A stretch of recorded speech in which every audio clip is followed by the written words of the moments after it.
باسم الآب والابن والروح القدس الإله الواحد آمين.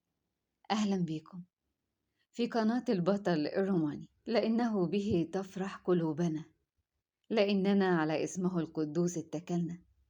مزمور 33.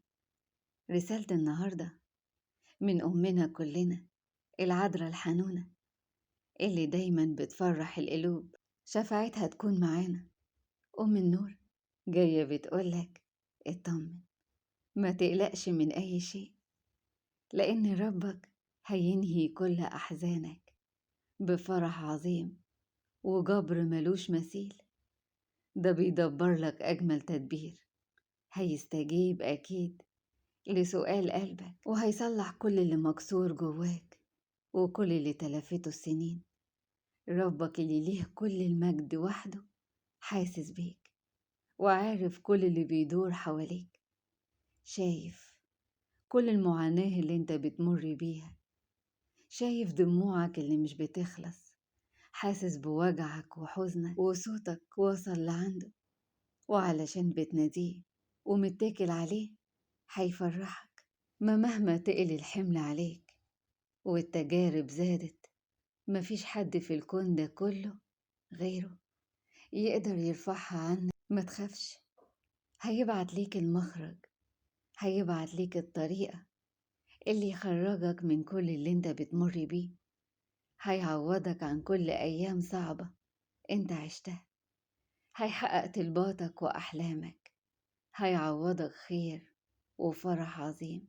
سيبها عليه واطمن ليه، وبطل تتعب نفسك بالأفكار الكتير، لأن ربك هيتدخل وهيغير كل شيء، هيتدخل وهيبعت حل عجيب، وهتفهم ما قصده، هتعرف وهتتأكد إنه فعلا بيحول كل الأمور للخير، وإن كل ما يفعل يفعل للخير. صدق، لو سبتها عليه واتكلت عليه بجد من قلبك هيدبرها وهيفرجها. ما إلهك قدير، هو الوحيد الملجأ ليك في وسط الضيق، ولا يمكن يتخلى عنك ولا يسيبك.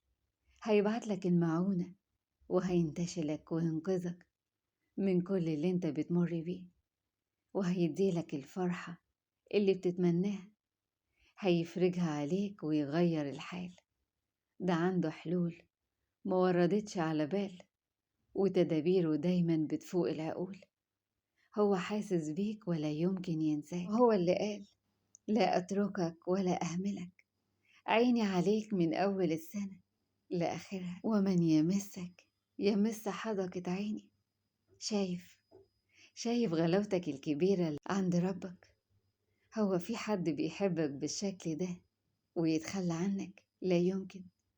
ده عالم بيك وعارف كل احتياجاتك وهيسددها كلها ليك، ومش هيعوزك أي شيء، هيرضيك وهيرشدك ويعرفك تعمل ايه، هينقذك من التوهة اللي انت فيها. ما هو واخد باله من كل اللي بيدور حواليك وكل اللي بيحصل معاك، ومش هيسيبك أبدا. هو حافظك ودايما شايفك وعينه على حياتك، والخطوة اللي جاية هو مأمنها ليك. الخطوة اللي جاية دي هدية منه ليك، هيوجهك للنجاح والفرح، هيديلك راحة بعد تعب كتير ومعاناة، هيحط رجلك على طريق النجاح والراحة والاستقرار، هيوصلك للي انت بتتمناه. اوعى تخاف، هو دايما وياك. صدق، مهما كنت متحاوط بالأحزان، مهما كنت متضايق وحاسس إنك مخنوق وتعبان، في لحظة ربك هيبدل الحال وهيديلك فرح وسلام. بس اتكل عليه وهو هيتمم وهيحقق وعده ليك، وهيديلك الفرحة اللي انت عشمان فيها زي كلامه، لأنه به تفرح قلوبنا، لأننا على اسمه القدوس اتكلنا. اتكل عليه دايما، اشركه في كل أمر يخصك، في كل مشوار، في كل موضوع. خليك دايما ماسك في ايديه وقريب منه، وهو لا يمكن يخذلك. هيملى حياتك بالبركة والتعويض والخير الكتير. ما ربك محضر ليك كل اللي يرضيك ويفوق خيالك. ده الغير مستطاع عندك وعند البشر كلهم مستطاع عند إلهك.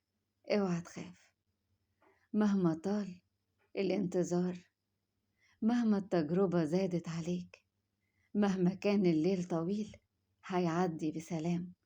والصعب اللي في حياتك ربك هيسهله، هيحول كل شيء حتى الشر اللي في دنيتك للخير، وهيرضيك ويعوضك عن كل الأيام الكتير اللي عشتها اللي مليانة بالأحزان والأوجاع.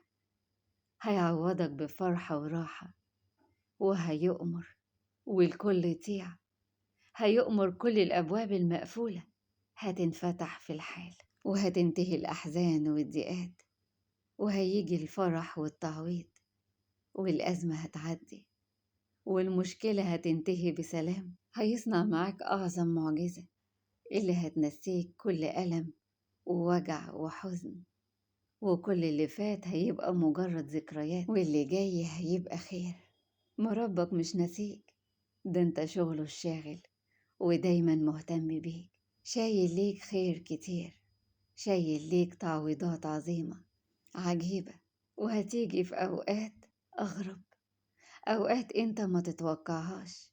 هتيجي بفرح وتحول كل الألم اللي في حياتك لتعزيات. ده مفيش أحن من قلب يسوع اللي لا يمكن يخيب رجاء كل اللي اتعشم فيه وترجاه ونادى عليه من قلبه وقال له يا رب انجدني، ارشدني، انقذني، وأبدا اتأخر عنه.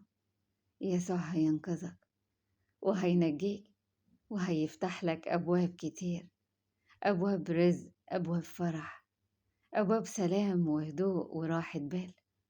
مش هيخذلك، هيديلك سؤال قلبك. اوعى تشيل الهم وتتغم، ده ربك هيستجيب وهيستر ويفرح ويدبر في كل اللي جاي زي ما عمل في كل اللي فات. طمن قلبك واوعى تخاف، لأن اللي انت مشتاق ليه ونفسك فيه هيحصل، وهيكون ليك بقوة ربك ومحبته ورحمته الكبيرة عليك. ما تخافش، هتفرح يا ابن يسوع. آمين. ربنا يفرح قلوبكم ويعطيكم سؤالكم ويملى حياتكم بالأفراح، بشفاعة أم النور العذراء الحنونة، وبشفاعة حبايبها من الشهداء والقديسين، وبشفاعة سريع الندى ماري جرجس الروماني، قناة البطل الروماني.